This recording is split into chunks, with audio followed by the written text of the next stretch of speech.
Vous êtes en pleine dispute. La colère monte. Vous voulez répondre. Et là, les larmes arrivent. Vous n'êtes pas triste. Vous êtes furieux. Mais votre corps a décidé de vous trahir. Si ça vous arrive, ce n'est pas de la faiblesse. C'est un court-circuit neurologique que personne ne vous a jamais expliqué. Jusqu'à maintenant.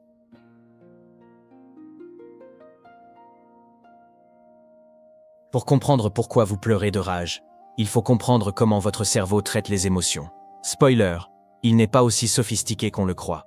Raison numéro 1. Le débordement limbique.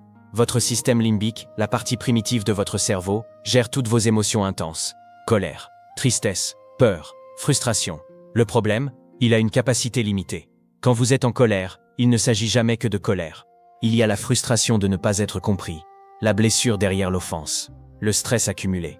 Tout ça entre dans le même réservoir. Et quand il déborde, le corps ouvre la soupape de secours, les larmes. Ce n'est pas de la tristesse, c'est une surcharge que votre cerveau évacue par le seul canal disponible. Raison numéro 2. L'impuissance expressive. Observez quand les larmes arrivent. C'est rarement quand vous avez le dernier mot.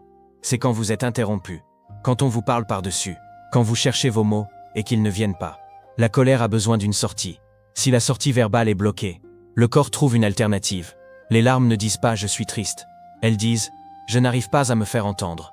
C'est un cri que votre gorge n'a pas pu pousser. Raison numéro 3. La programmation de l'enfance. Si vous pleurez de rage aujourd'hui, cherchez dans votre passé. Quelqu'un vous a-t-il appris que la colère était interdite? Arrête de crier. Calme-toi, tu es trop sensible.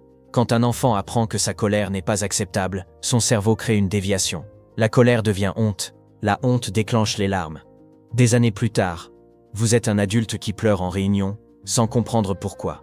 Le bug a été installé il y a très longtemps. Raison numéro 4. La colère écran. La colère est rarement l'émotion originale. Elle est souvent un bouclier.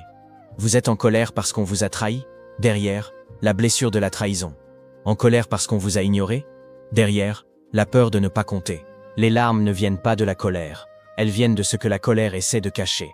Quand l'émotion de surface est trop intense, la vraie douleur en dessous remonte. Les larmes sont le signal que quelque chose de plus profond demande à être vu. Raison numéro 5. La guerre des systèmes. Votre corps possède 2 systèmes. Le système sympathique, combat ou fuite, celui qui prépare vos muscles à la confrontation. Et le système parasympathique, repos et récupération, celui qui contrôle les glandes lacrymales. Quand la colère est extrême, les 2 systèmes s'activent en même temps. Votre corps veut se battre et se calmer.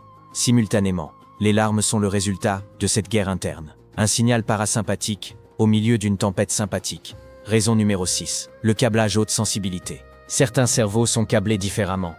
Les recherches de la psychologue Elaine Aron montrent que 15 à 20% de la population possède un système nerveux plus réactif. On les appelle les hautement sensibles. Ils ressentent plus intensément. Ils traitent plus profondément. Et leur soupape émotionnelle s'ouvre plus facilement. Si vous pleurez de rage depuis toujours, dans toutes les situations intenses, vous n'êtes pas cassé. Vous êtes peut-être simplement câblé en haute définition. Alors, que faire quand ça arrive?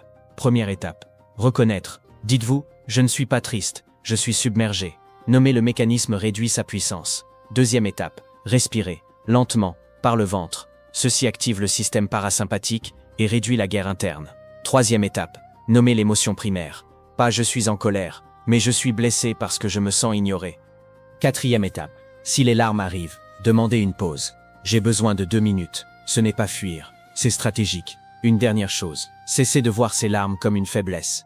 Elles sont un diagnostic, un signal que votre corps envoie parce que votre esprit refuse d'écouter. La colère dit « quelque chose ne va pas ». Les larmes disent « c'est plus profond que tu ne le crois ». Les personnes qui pleurent de rage ne sont pas émotionnellement instables, elles sont émotionnellement profondes.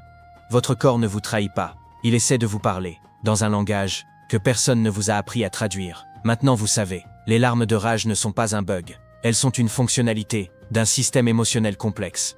Maintenant, parmi ces 6 raisons, laquelle avez-vous reconnu? Le débordement, l'impuissance expressive, le conditionnement d'enfance? Mettez votre réponse en commentaire.